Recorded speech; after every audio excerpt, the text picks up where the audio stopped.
friends! May was a really weird month for me because I ended my spring college semester and I also started one of my summer classes. So I didn't really have a break. I basically went from full-time school, full-time work to part-time school, full-time work. And so instead of my normal a billion jillion books that I get through, I only got through 11. But we're still gonna talk about them because it was 11 pretty good books. All of the books were a little emotional, a little bit funny, a little bit smart, and I also felt that they were all a very personable narration, very human, full of emotion, tragic kind of life stories. So I ended April with Infinite Jest, and I was worried ending that book would put me into a reading slump. I tried a couple books between Infinite Jest and my first book that I finished reading in May, and one of those books was A Piano Teacher. I just couldn't get into the pacing of this book, maybe the mood of this book, so I soft DNF'd it. I do plan to come back and finish this book. It just was not the time for me at the beginning of this month. But the first book that really stuck for me and I managed to finish in May was Barbara. This is a novel about a girl. She wants to be an actress, so it follows her into all of her attempts to become an actress, and then she does become an actress, and it follows her after she becomes an actress. It's told a little bit like in diary kind of form. There's some photos in here as well, which I thought made the read really interesting. But I still only rated it a 3.5 out of 5 because I feel like this story that it is telling, the way that it's telling the story, this girl wants to be an actress and everything she does to become an actress and the descriptions is done over and over and over again, and this was not my favorite rendition of that. After that, I read The Post Office Girl. I read Beware of Pity maybe a month or two ago, and I found that that book had some pacing issues where I would aggressively read 100+ pages and then I would just absolutely not want to read any pages. But in The Post Office Girl, I did not have that issue. This is the story of a girl, Christine. She gets this little vacation, I think it's 2 or 3 weeks, and while she's on that vacation with her extended family, they indulge her, they buy her new clothes, they get her hair cut, they make her look prettier, they make her look younger, they basically make her look more luxurious, more rich, and she's not. She is from a poor town, she works at the post office, she does not have money in her regular life. So after this vacation ends, she goes back to that job, she goes back to that regular life, she goes back to that small house that she shares with her mom, and rightfully so, she kind of crashes out.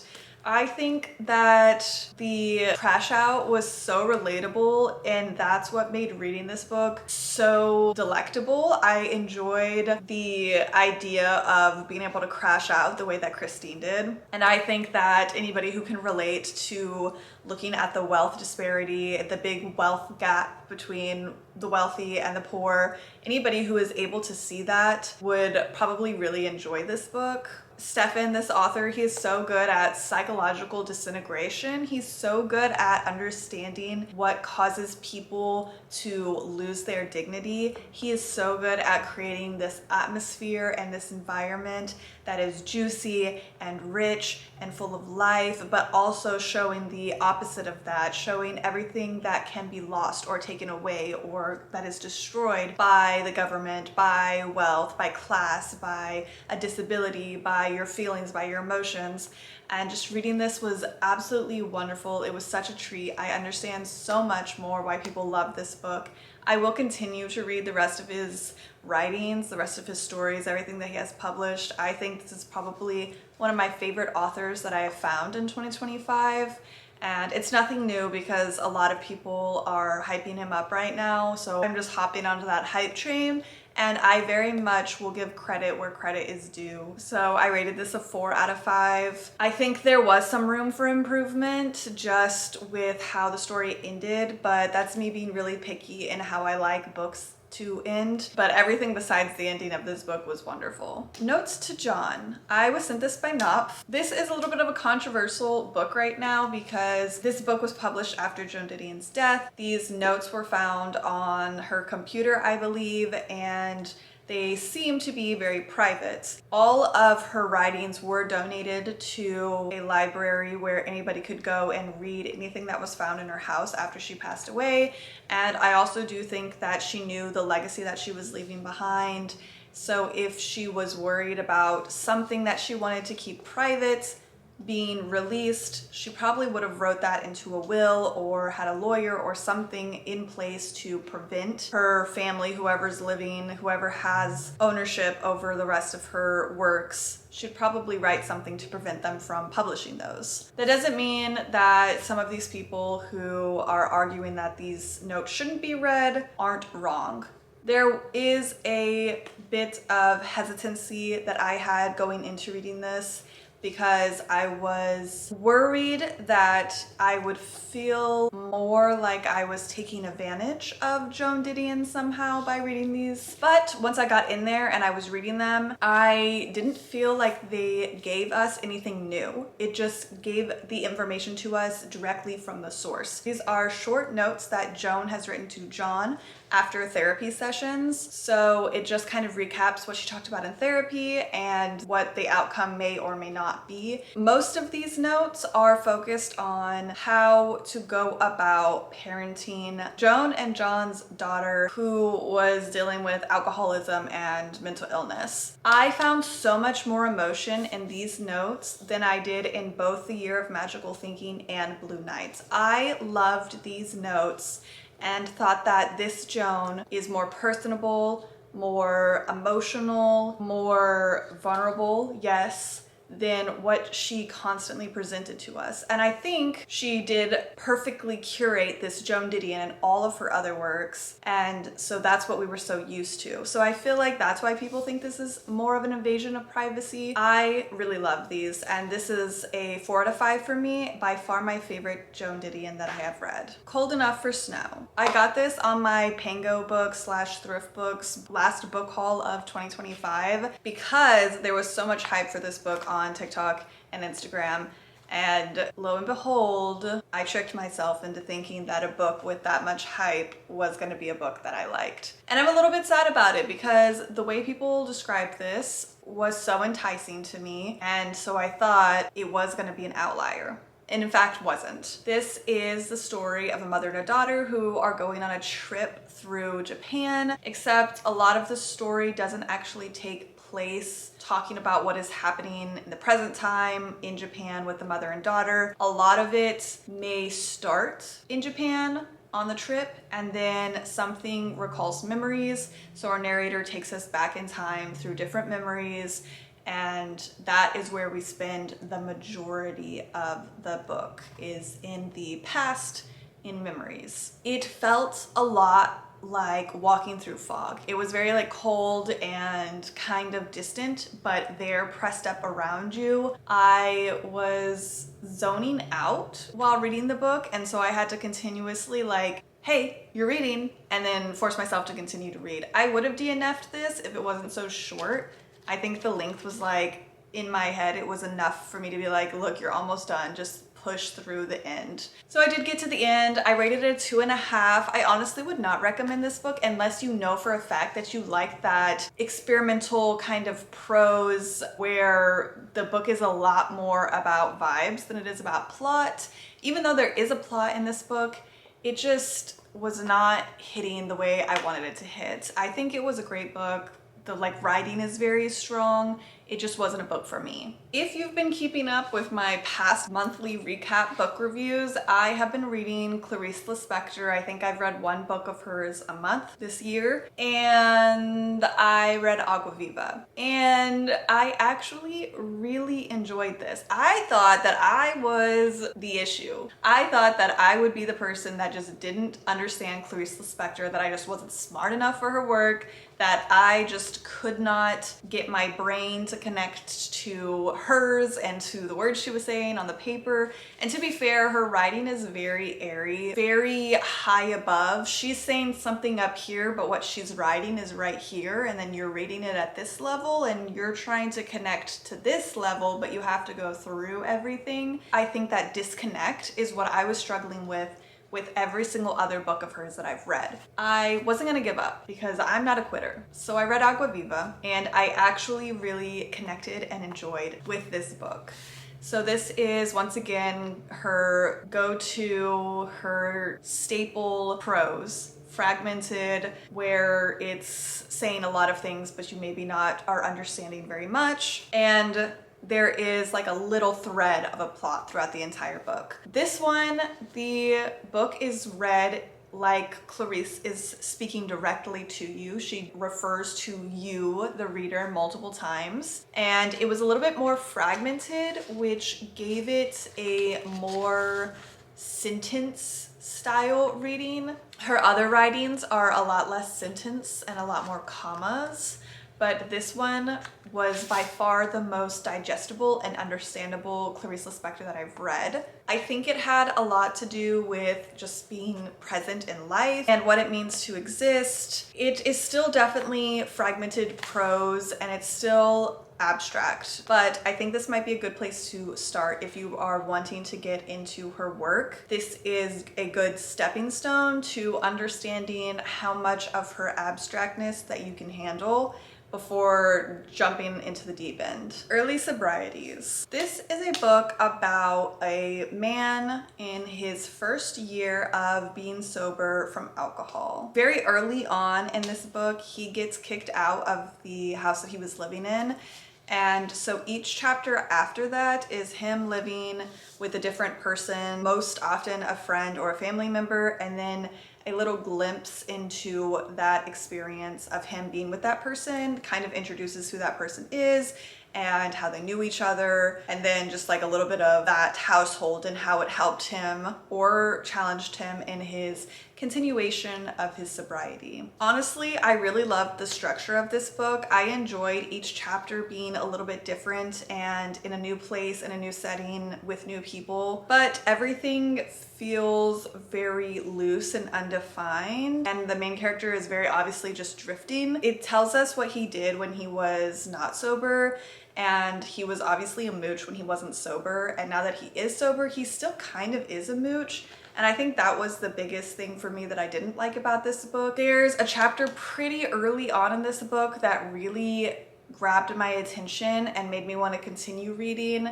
The middle part of the book felt, once again, like super loose. I still enjoyed what I was reading, but it wasn't as soul-catching as I thought it would be, considering sobriety and being sober is typically an emotional ride. And then at the end of the book, there was a strong chapter that was everything I was hoping for and was a great closure to the story, which is why I rated this a 3.5 out of 5. I think if the ending, if those last few chapters hadn't been so strong and well thought out, that this book would have rated lower for me. I honestly wouldn't recommend reading this though. I think it's fairly boring read about one man's first year of sobriety and him just trying to find his place in the world, and despite that, not really finding his place in the world. The issue I think with me is, since it's so early in sobriety, he's still a little bit of a bad person. He hasn't started making the steps to becoming a better person.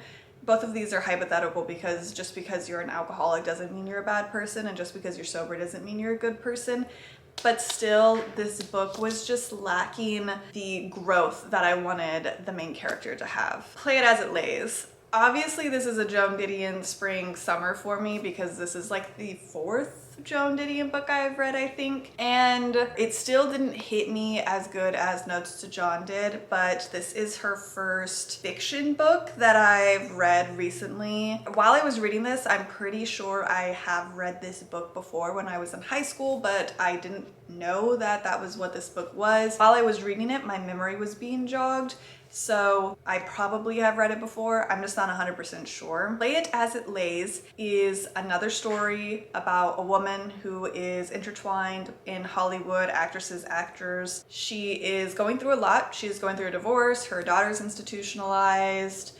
She's unhappy, she is bored, and she deals with a lot of like grief and despair and loneliness while in this book. To me, this book was a lot about choosing to be silent, choosing not to have a voice, choosing not to talk about things, and also being forced to be silent, being forced not to have a voice, being forced to not speak on things, and having that polarizing kind of viewpoint between, oh, Maria, our main character, is choosing not to say anything here. Oh, Maria, our main character, is being forced not to say anything here, was very interesting to see what the world around her was forcing her to be quiet on versus what she felt like she didn't want to voice about. I still only rated this a 3.5 out of 5. Just because, honestly, there are so many books that are this exact genre style of books. And I know maybe this one came first, I don't really know, but I'm just kind of bored of this. Oh, I'm an actor, actress, I want to be an actor, actress, and the discussion of like long, hot Hollywood, California, or wherever you are days, and the discussion of work sets, and the discussion of how crappy the romance is. This book and this book, Barbara, and Played as It Lays, were very, very similar. So if you liked this book, I would recommend reading this one, Barbara by Joni Murphy. If you didn't like Played as It Lays, you could probably skip Barbara. It's almost the exact same book. And both of these reminded me of Valley of the Dolls, which I also didn't super love. I just haven't gotten rid of it because this edition is super cute. So 3.5 out of 5. After I read Play It As It Lays, I read Black Swans. This is a collection of nonfiction short stories from Eve's early years. It discusses a lot of different things like relationships, romance, drugs, getting sober, messy drama. Short story collections are not something I typically gravitate towards. Normally hate short story collections because each story is not fleshed out enough for me to care. And then by the time that I'm invested, it's the end of the short story. I think what was different about this was that it was a nonfiction short story collection. So all of the main characters, Eve and then a couple of her friends, were the same throughout the entire book. So I didn't have to learn new people, but I still didn't care so much. Short stories are just not my thing. I'm just not drawn towards them. The only short story I really enjoyed out of this Black Swans collection was Coco. So I also rated this a 3.5 out of 5. Nausea. This book is basically a guy waking up one day and being so aware of everything around him and life that it kind of makes him rethink everything. And then he's like, oh, I have to do something about this. But he doesn't necessarily do anything about it in this book. This is my first time reading Nausea. I don't know how I've never not read it before. I also probably would not have understood it if I read it when I was younger. I think that while I was younger, I was fake deep. And so reading this, I would have made it an aesthetic and made my life all about existentialism. And I think, therefore I am. Everything only exists because I exist, which would have been so cringe, right? I rated this a 4 out of 5 because I did actually enjoy this book and it felt like a breath of fresh air while I was reading it and being like, oh yeah, everything does exist because I think that it exists. I also really liked the part in here, the kind of thread about everyone else living for their Sundays, their day off of work, because while I was reading that, I think it was a Sunday, and I was like, oh my God, I don't even live for my Sundays. I do live for my weekends when I'm off work and I don't have schoolwork to do at the same time. So I do live for my Saturdays and Sundays, but I also don't really like live. Like I don't do things on the weekends, crazy things. I don't go out and experience things a lot. Like if I have tickets to a play or a sports game or a movie or a concert, like I'm gonna go and do that, yes, but I don't like live. I don't live on the weekends, which reading this, and then I was like, man, all I'm doing is working my life away. So I'm going to try to find ways to romanticize my life, to enjoy every single day, not just the weekends. I'm going to try to live every single day, which probably means doing something on my days after work and not just living for the weekend or living for the weekend or not just existing for work, because I feel like in my mind right now that is all I'm doing. My goal for myself is days where I can come home after work and I don't have to do schoolwork. I'm going to try to do more living on those days so I don't get the nausea. I don't know if I'd recommend this to people though. It depends on your mental status. It's a very slippery book, and I feel like if you're depressed or if you're a little bit depressed and then you read this book, it might push you farther into that depression or it might pull you out. So if you're interested in this book, you should make that decision for yourself. I'm not gonna tell you, yes, read it. Henry and June. I read Spy in the House of Love, and I do love the writing. I thought the prose was very pretty, but I didn't love the story. But I was intrigued. I was intrigued by Anaïs. I liked the idea of her writing, so I got Henry and June. This is the uncensored version of Anaïs's diary, and it captures her when she gets into this sort of love triangle relationship kind of weird thing with Henry Miller. And we all know Henry Miller from Tropic of Cancer and Tropic of Capricorn. Actually, I have not read those, so I can't judge. Should I read those? I don't know. Have you read those? Tell me what you think, because I'm interested, because she hypes him up in this book and says he's a wonderful writer. But then I've looked up those books and people are saying that it's garbage. So I don't know, should I read it or not? Anyway, Anaïs talks about her first meeting Henry, and then she meets June, which was Henry's fiance or wife at the time, and yet she still ends up in a relationship with Henry. And she's also married. And her husband doesn't necessarily know what's going on. And also her husband is like maybe a little bit gay. And also she is in love with everybody. Anaïs talks about being in a relationship or wanting to be in a relationship or getting the butterflies, the thrills of maybe being in some sort of relationship with almost every single man that she encounters. Her therapist, her cousin, the guy she writes a book about, Henry. She also kind of has feelings for June. So basically this whole book is her diary about her being in love with Henry, mostly, but also about her falling in love or falling in some sort of infatuation with all of these other people in her life. I really liked the writing. The writing is absolutely gorgeous. The prose, the storytelling, the descriptions that she gives, absolutely gorgeous. Do I like her as a person? I am not sure. I'm leaning towards no, but I'm not 100% sure. I want to read the rest of the books in this like Henry and June series. I'm a little bit nervous because the next title, the like second book in this series, has a kind of scary title. So I'm a little bit on edge about reading it. I don't really know, but considering she was sleeping with her cousin in this, I'm not sure how much worse it could get. Crossed, right? But I can see while I was reading Henry and June how much she watered down her life experiences to create A Spy in the House of Love. I rated this a 4 out of 5. I would recommend this if you really like looking at the human psyche, or if you like descriptions and understanding the internal working of humans.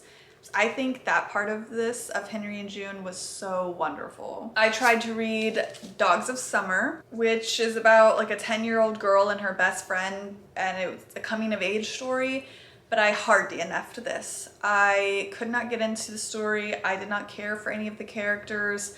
I got a little less than 50% through this book, and I was just trying to come up with a million excuses to not read this book. So I knew I just had to DNF it. And I am a mood reader. I'm surprised I don't DNF more books.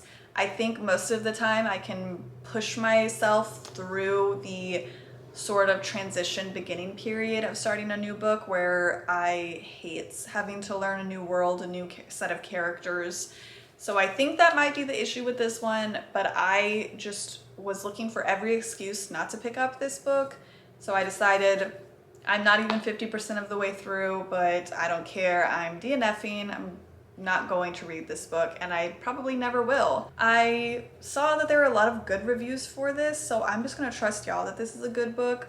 but it's just not for me. After my DNF of Dogs of Summer, I started The Woman Destroyed. And if you rewind this video like 5, 6, 7 minutes, I don't know, I talk a lot, you'll see where I say I do not like short story collections. So why did I pick this up?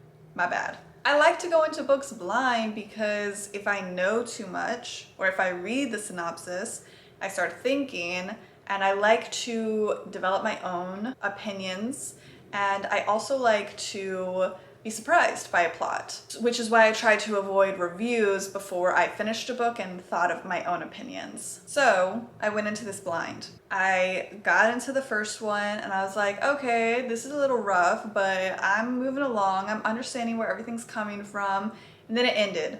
And I was like, what is the monologue? Is this just focusing on the one lady, the old lady from the beginning? No, it's a whole different story, and it's written way different, where it's just like, just straight up stream of conscious writing. My brain froze. I was like, I cannot read this. Is this even English? I pushed through a little bit, and then I found myself making excuses again, saying, oh, I have to do chores. I can't read right now. I have to willingly do my laundry. I can't read right now, which is crazy for me because I hate laundry.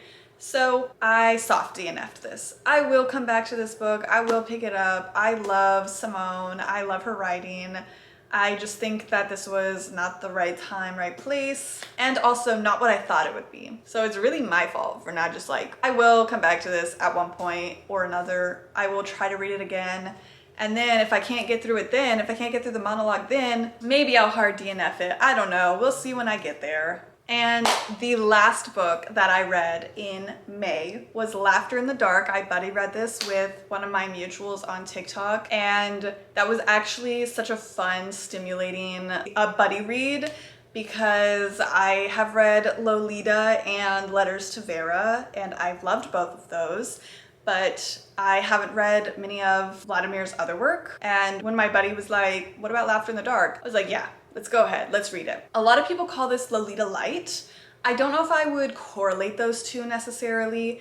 This is straight up about a rich guy who ruins his relationship and ruins his life for a pretty young thing. She's not as young as Lolita. She's not like 12. She's 17, 16 or 17 in this book. In his first draft, I believe, she was 18. In the book that got published, he made her 16/17. That's all I'm gonna tell you for the plot of the book because so much of this book hangs on one very pivotal moment that is sort of alluded to the entire book and even in the title of the name, Laughter in the Dark. I thought this was the most interesting Vladimir book we probably could have picked to buddy read because Vladimir writes this book in third person, which he doesn't write very many books in third person. And I think that was another kind of joke also towards the book. Probably the second best book that I read for last month. It was a great read. I read it super quickly. The ending was probably not the way I would have ended the book, but actually I'm more happy with the way that this book ended. I rated it a 4 out of 5, and it's one I can't stop thinking about. I do want to get myself a copy, but I'm going to thrift it because I like so many of the older version copies and not so much the newer version. I would recommend this, especially if you struggle with a lot of Vladimir's other works where his writing, his prose, his style of writing is very eloquent, flowery, overdone, dramatized. This is very much more to the point, told the story exactly how it is, cut and dry, with some good humor in there, some dark moments in there, some good lessons, and a wonderful ending. And that was all of my May reads and my 3 DNFs. And I hope that you had a good May read as well. If you have read any of these, I'd love to hear your thoughts, or I would also love to hear what your favorite May read was, because I am hungry for more books to add to my never-ending TBR.